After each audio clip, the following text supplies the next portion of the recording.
Okey, Assalamualaikum semua sahabat.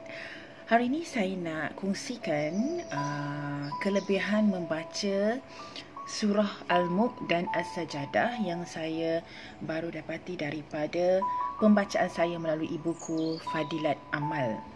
Okey, melalui hadis yang diriwayatkan oleh Hadrat Abu Hurairah, di mana Rasulullah SAW bersabda, ada satu surah dalam Al-Quran yang terdiri daripada 30 ayat yang akan memberi syafaat kepada seseorang pembacanya sehinggalah dia diampunkan.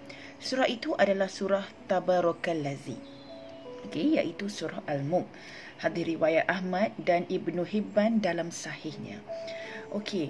Tentang surah Tabarakallazi juga ada satu riwayat yang menyatakan bahawa Rasulullah SAW bersabda, hatiku mengkehendaki supaya surah ini berada dalam setiap orang yang beriman. Di mana maksudnya Rasulullah ingin kita semua sentiasa mengamalkan surah Al-Mulk. Surah Al-Mulk ini, mengikut satu lagi hadis, seseorang yang membaca surah Al-Mulk dan surah As-Sajadah antara solat Maghrib dan Isyak adalah seperti seseorang yang beribadat sepanjang malam Lailatul Qadar. Diceritakan juga bahawa jika seseorang membaca kedua-dua surah ini, 70 pahala akan ditulis untuknya dan 70 dosa akan dijauhkan daripadanya.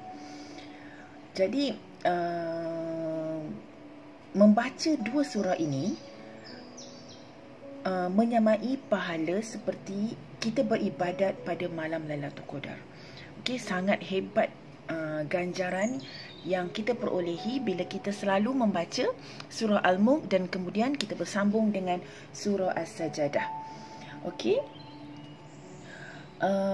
Kemudian, apakah syafaat yang kita dapat bila kita membaca surah Al-Mulk dan surah As-Sajadah? Saya nak bacakan satu kisah. Maksudnya apa yang kita perolehi bila kita selalu membaca dua surah ini. Hadrat Khalid bin Ma'adan radhiyallahu berkata bahawa satu riwayat telah sampai kepadanya yang mengatakan bahawa ada seorang pendosa besar yang selalu membaca surah As-Sajadah. Seorang ni dia melakukan dosa-dosa besar, tapi dia selalu membaca surah As-Sajadah. Dia tidak membaca surah-surah lain. Surah itu telah mengembangkan sayapnya ke atas orang itu dan memohon kepada Allah, wahai Tuhanku, orang ini kerap kali membaca daku. Syafaat daripada surah ini diterima oleh Allah SWT.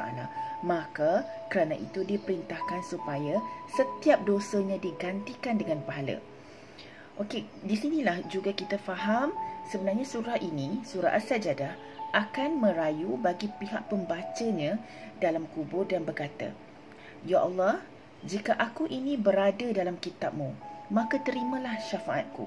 Terimalah apa yang dipohon. Jika tidak, hapuskanlah sahaja daku daripada kitab-Mu. Daripada buku ini menceritakan yang surah ini dia akan muncul dalam bentuk seekor burung, mengembangkan sayapnya ke atas mayat itu dan melindungi mayat itu daripada siksaan kubur. Hadrat Khalid bin Ma'adan radhiyallahu juga berkata, kelebihan surah As-Sajadah ini sama juga dengan surah Al-Mulk. Jika kita baca kedua-duanya, surah ini mendatangkan 60 ganjaran yang melebihi setiap surah lain dalam Al-Quran. Hebat jika kita kedua surah ini pendek saja, tak begitu panjang. Lebih kurang 30 ayat untuk dua surah ni. Ada 30 ayat lebih kurang. Jadi kedua-dua surah ni senang saja dibaca dan mudah untuk kita dibaca serentak. Jadi saya harap kita dapat mengamalkan membaca surah Al-Mulk dan surah Sajadah untuk kita mendapat syafaat bila kita meninggal dunia kelak. Dua surah ini insya-Allah akan membantu kita daripada azab Allah dan menjamin keselamatan kita. Okey, insya-Allah Rasulullah juga tidak akan pernah tidur sebelum membaca surah As-Sajdah dan surah Al-Mulk. Semoga kita menjadikan amalan Rasulullah juga sebagai amalan seharian kita. Okey, Assalamualaikum.